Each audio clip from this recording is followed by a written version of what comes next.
सोचिए जब गणतंत्र दिवस जैसे किसी खास मौके से जुड़ी कहानियां सिर्फ देशभक्ति की न हो बल्कि उनमें डर और हैरत भी शामिल हों। आज हम दो ऐसी ही कहानियों पर बात करेंगे जो हमें अलौकिक दुनिया के दो बिल्कुल अलग चेहरे दिखाती हैं। एक चेहरा जो डराता है और दूसरा जो जिंदगी भर के लिए एक मकसद दे जाता है। तो चलिए इन रहस्यमयी कहानियों की दुनिया में उतरते हैं। और यही लाइन आज की हमारी बातचीत की नींव है।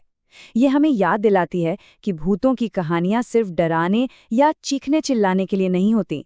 कभी कभी वो हमें कुछ बहुत गहरा सिखाने के लिए आती हैं। तो देखते हैं ये दो कहानियां हमें क्या सिखाती हैं।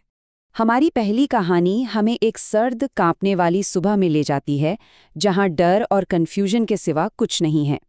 ये एक क्लासिक हॉरर कहानी जैसी है जहां एक पुलिस अफसर गणतंत्र दिवस की सुबह सुबह अपनी ड्यूटी पर जा रहा है और उसका सामना किसी ऐसी चीज से होता है जिसकी उसने कभी कल्पना भी नहीं की थी। जरा इस माहौल को इमेजिन कीजिए। सुबह के 4 बजे हैं, सड़क एकदम वीरान और रवि नाम का एक अफसर अपनी बाइक पर बिल्कुल अकेला है।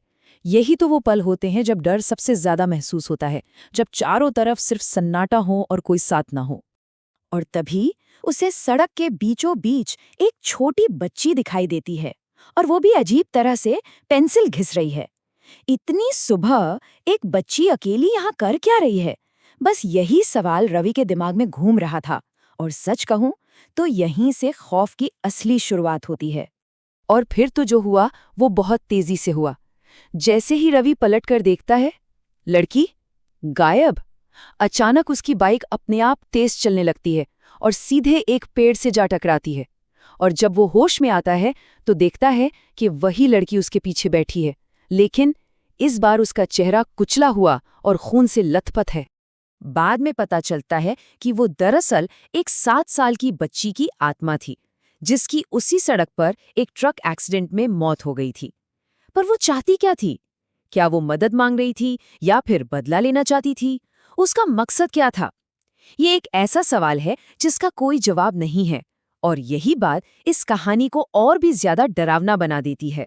तो ये थी एक कहानी, लेकिन अब कहानी का दूसरा पहलू देखते हैं।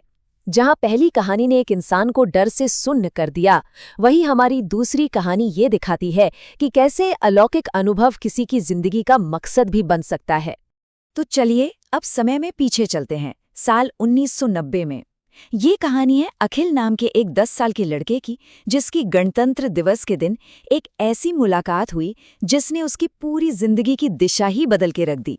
तो हुआ ये कि अखिल अपने स्कूल के रिपब्लिक डे फंक्शन में थोड़ा बोर हो रहा था।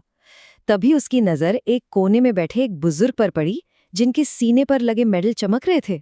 बस यही देखकर अखिल हिम्मत करके उनके पास जाकर बैठ गया। दोनों में बातचीत शुरू हुई। उस बुजुर्ग अफसर ने अखिल से पूछा कि वो कहाँ से है। अखिल ने बड़े गर्व से कहा, राजस्थान से। इस पर उस अफसर ने एक ऐसा सवाल पूछा जिसने अखिल को अंदर तक हिला के रख दिया। उन्होंने पूछा, राजस्थान से या इंडिया से? और कहा, हमारी सिर्फ एक ही पहचान होनी चाहिए, भारतीय। और यहीं पर कहानी में एक ऐसा मोड़ आता है जिसकी किसी ने कल्पना भी नहीं की होगी। जब अखिल अपने दादाजी को उन अफसर से मिलाने के लिए वापस लाता है तो वो वहां नहीं थे, वो जा चुके थे। तब दादाजी बताते हैं कि वो अफसर कैप्टन जयसिंह थे और उनका तो 6 महीने पहले ही देहांत हो चुका था। यानी जिस शख्स ने अखिल को इतनी बड़ी प्रेरणा दी, वो एक आत्मा थी। और जरा उस एक मुलाकात का असर देखिए। उस छोटी सी बातचीत ने अखिल के दिल में देशभक्ति की ऐसी चिंगारी जलाई कि उसने तय कर लिया कि वो सेना में ही जाएगा, और आज वो भारतीय सेना में एक मेजर है। तो आखिर इन दो बिल्कुल अलग कहानियों का मतलब क्या है?